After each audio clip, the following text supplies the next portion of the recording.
Hey guys, okay, so today we're looking at toy company goes bust, the number one reason why toy companies fail. To get straight into this, I guess the number one reason why toy companies fail normally is due to having excess inventory. Now, this ties up cash flow and effectively makes the company insolvent because all the cash is tied up in stock and not in the bank, where it might be needed for other things.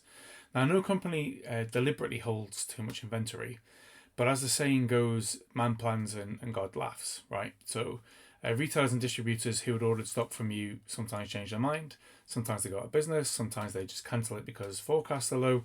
It's all that kind of fun stuff. Sometimes consumers fail to show up at the time we expect to buy our products. And very often, sadly more often than we might like, products that we had high expectations for fail. So the reality is, the number one management skill you need in the toy business is inventory management. And this is really boring. And if you started in the toy industry because you just wanted to have fun and make cool things, that's fine. But if you want to stay in the toy business, like you need to avoid excess inventory, kind of like you need to avoid the plague, I would say, or to be more topical, monkeypox. You've always got to have kind of like just the right amount of stock, against your forecast.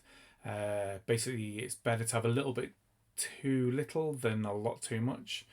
And you really need your sales team to be really hot on understanding the details of how the accounts they're managing work, and to have good enough relationships with your customers that you can get an early read on sales trends and patterns to work out what needs to happen with inventory when. But like the reality is, regardless of how prudent you are with forecasting, regardless of how good you are at it, you are still going to get it wrong. It's just inevitable. I don't know anybody in this business who's like really excellent at forecasting, because how do you predict what millions of consumers are going to buy for each other come kind of peak season trading?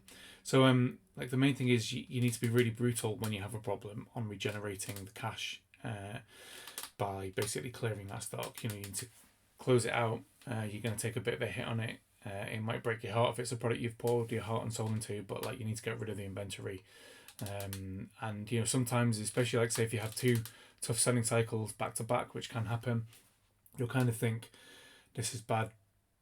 But like the first thing you have to do is look at the inventory management. You might have to take harder decisions than that related to like how many people you employ and things. But like start with the inventory. And the reason why it's so critical inventory management is because it's the biggest cost center, really, in the toy business.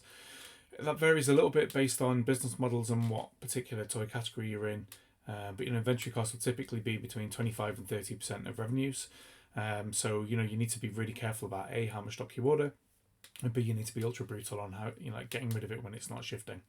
Another consideration also is the cost of running warehousing. So if you use third-party services, you've got a variable cost there in terms of how much inventory is in it. So it can be more than 25 to 35% by the time you add on those fees. Another consideration is obviously, just to look at toy companies that have failed or are failing. So I've run due diligence on toy companies who are kind of ailing, like multiple times over the years in various different guises. And one of the things you notice most is just literally how much inventory they've got. Is normally the primary reason why they're kind of having to look for buyers or investors, or to kind of work their way out of trouble. Literally to the degree that I've seen like warehouses so full you could barely get in them. Seen people take extra warehousing space just for excess inventory, which is all kind of like extra cost when they really should just have cleared it out. So look, I mean, there's many other things you have to learn how to manage really carefully in the toy business, but whatever you do, don't lose sight of good inventory management if you want to stay in business. And that is all for this time. Thanks, and bye.